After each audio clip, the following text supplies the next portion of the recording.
Hey everyone, I'm going to install my HP course exhaust. I've removed the OEM exhaust, pretty easy. Um, just needed a 14 and a 12, and there's the old exhaust, the OEM exhaust. Still not sure if I need this clamp yet. Something tells me I think I'm going to have to use that clamp. So I'm gonna weigh the OEM exhaust. Stick that on there. Hopefully that's not.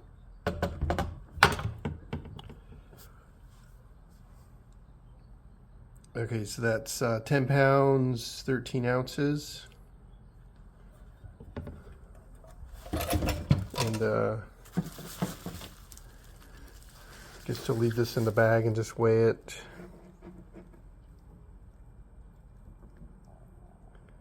Need to get this to zero out.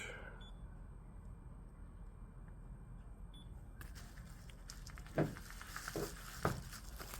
if I can fit both these parts on here.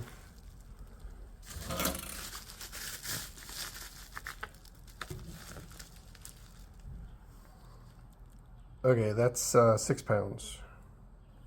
So, nice savings. And this is called a high mount. So the exhaust is actually going to go on the inside here. There's the bracket I already installed when I did the tail tidy. Yeah, gonna unwrap this stuff and get to it. Okay. Yep. Got the HP course exhaust on. It wasn't too bad. The hardest part were the springs.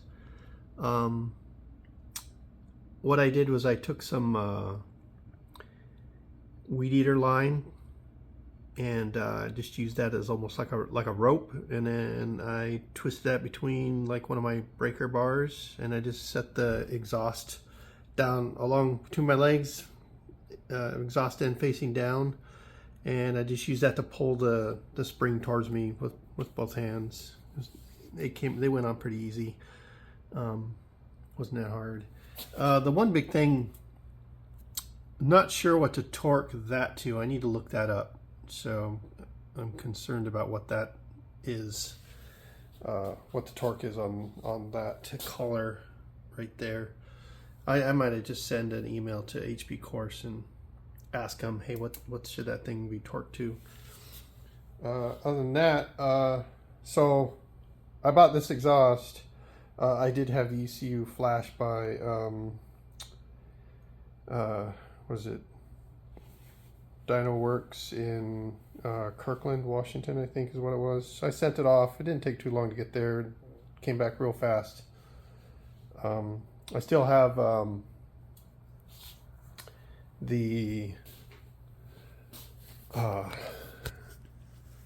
what is it? Check engine light on. They said that's going to happen. So